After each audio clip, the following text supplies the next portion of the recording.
Hello friends, garden and kitchen লাভার শেফালি চ্যানেলে সবাইকে স্বাগত জানাই। তো দেখুন, শীতে আমাদের এই স্ট্রবেরি খুব মিষ্টি একটি ফল, যেটা আমরা সবসময় বসিয়ে থাকি। চারার দাম কিন্তু প্রচুর, আমরা নিজেরাই চারা বানিয়ে নিতে পারি। তো এর আগে আমি শেয়ার করেছিলাম আমার নিজের যে স্ট্রবেরি গাছ, সেখান থেকে রানার দিয়ে কিভাবে চারা বানাচ্ছি। তো দেখুন কতগুলো গাছ হয়ে গেল। আমি এই রানারগুলো দিয়ে যখন গাছগুলো সব বসিয়ে দিয়েছি, এক একটা গাছ এখানে 80 টাকা 100 টাকা করে নেয়, কিন্তু দেখুন আমরা নিজেরাই কতগুলো চারা বানিয়ে নিয়েছি। আর কিভাবে এই গাছগুলো বসাবেন সেটা নিয়ে আজকে আলোচনা করব।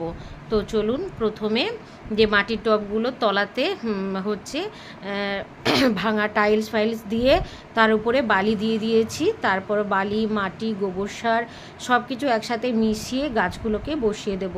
এই দেখুন রানা দিয়ে চারাগুলো যে হয়েছে, মাটি শুদ্ধ তুলে নিয়েছি চারাটা।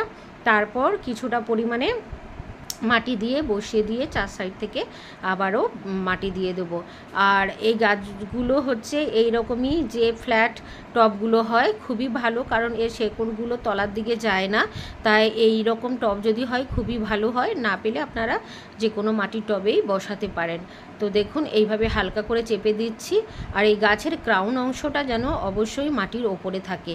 মাটি দিয়ে চেপে দিলে কিন্তু গাছটা আর বাঁচবে না, মারা যাবে। তো সারা বছর এই গাছটাকে বাঁচিয়ে রাখা যায় এবং প্রচুর পরিমাণে চারাও তৈরি করে নেওয়া যায়। জুলাই মাসের দিকে প্রচুর পরিমাণে চারা বেরোয়, জুলাই আগস্ট। তো সেই চারাগুলোই এখন আমরা এখানে দেখুন রিপোর্ট করছি। তো এই যে একটা একটা টবে কতগুলো করে হয়েছে, এই দেখুন এখানে রানার গিয়ে গিয়ে কিভাবে চারা তৈরি হয়েছে। এইভাবে আমি পরপর সমস্ত টবের মধ্যে চারাগুলোকে বসিয়ে নেব। মাটিগুলো থেকে তুলে নিয়ে মাটিগুলো একটু ভেঙে চারাগুলোকে আলাদা করে নেব। তো আপনারা দেখুন কিভাবে নিজের বাড়িতেই চারা বানিয়ে নিয়ে এত সুন্দর গাছ বসাতে পারবেন আর প্রচুর পরিমাণে ফল পাবেন। এরপর অবশ্যই আমি এর পরিচর্যা নিয়ে আলোচনা করব, সাথে থাকুন। আর আমার চ্যানেলটি সাবস্ক্রাইব করে রাখুন, দেখতে পাবেন যে এই স্ট্রবেরি গাছে আমি কি কি খাবার দিচ্ছি।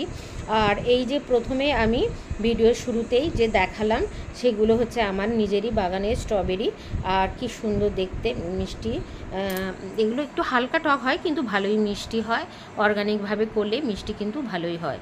তো এইভাবে কিন্তু নিজের বাড়িতেও আপনারা এত সুন্দর একটা বিদেশি ফল বা চাষ করতে পারেন। তো গাছগুলো বসানো হয়ে গেছে, জল দিয়ে দিয়েছি।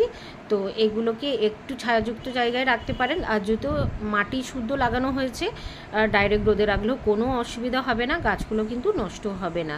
তো আপনারা এই সময় অবশ্যই যে কোনো দোকান থেকে, নার্সারি থেকে স্ট্রবেরি চারা পেয়ে যাবেন, নিয়ে এসে লাগিয়ে ফেলুন। আর আমার ভিডিওটা কেমন লাগলো অবশ্যই কমেন্ট করে জানাবেন এবং আমার সাথে থাকবেন।